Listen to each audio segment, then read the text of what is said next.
Nicaragua is accusing Germany of being complicit in yet another genocide. You may not have noticed if you're in Germany, as the media barely covered it in here. So in this series, I will give you a summary of the hearings and what it could mean for Germany. So what is happening? Nicaragua has filed a case against Germany at the International Court of Justice, accusing it of not fulfilling its international obligations to prevent genocide and other serious violations of international humanitarian law in regards to Palestine, especially in Gaza. Nicaragua's main allegations are: Germany is failing its legal obligations under the Geneva Convention to prevent genocide and punish genocidal incitement. They're also violating IHL and the Genocide Convention by directly and indirectly supporting Israel's military campaign in Gaza. Finally, aiding and abetting Israel's breaches of international law. The main examples supporting these allegations are Germany providing political, financial, and military support to Israel despite the clear evidence and warnings by UN bodies and humanitarian agencies, increasing military aid even after the UN called for military sanctions, and the ICJ's provisional measures affecting third parties in the South Africa versus Israel case, and most importantly, cutting off funding to UNRWA, the main humanitarian agency providing aid to Palestinians in Gaza, which is currently facing the worst humanitarian catastrophe. Even before the case concludes, Nicaragua is requesting from the ICJ to issue provisional measures to prevent further breaches of IHL and prevent the irreparable harm of Palestinians in Gaza. The measures are: Germany must immediately halt their support for Israel's military campaign in Gaza, resume funding to UNRWA, and to fulfill all their obligations under the Genocide Convention. The hearings already happened, so over the next few days I will summarize both Nicaragua's and Germany's legal arguments at The Hague. So follow, like, and share so you don't miss the summary of this historical case. A few comments from me though. Germany can be too literal sometimes, so before the hearings I expected them to argue that there is no genocide in Gaza, as Israel haven't released an official document saying they want to commit genocide. Check out this German reporter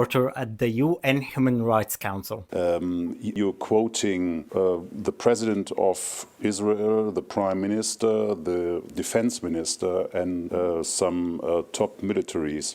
But these are only quotes. I would like to ask you, do you have a written document by the government with a clear intent to commit genocide? Do you think that in Rwanda and in Bosnia and Herzegovina, any government officials wrote a document saying, I want to commit genocide? Have you seen anything like that? I'll answer this for you. No. If something is not documented or has an official appointment, then it doesn't exist. The only issue is Israel has no idea what appointments are, let alone what the calendar looks like. There is a list. This is a Guardian list where every terrorist writes his name. See you soon with the hearing summaries, so stay tuned. And Free Palestine, ceasefire now.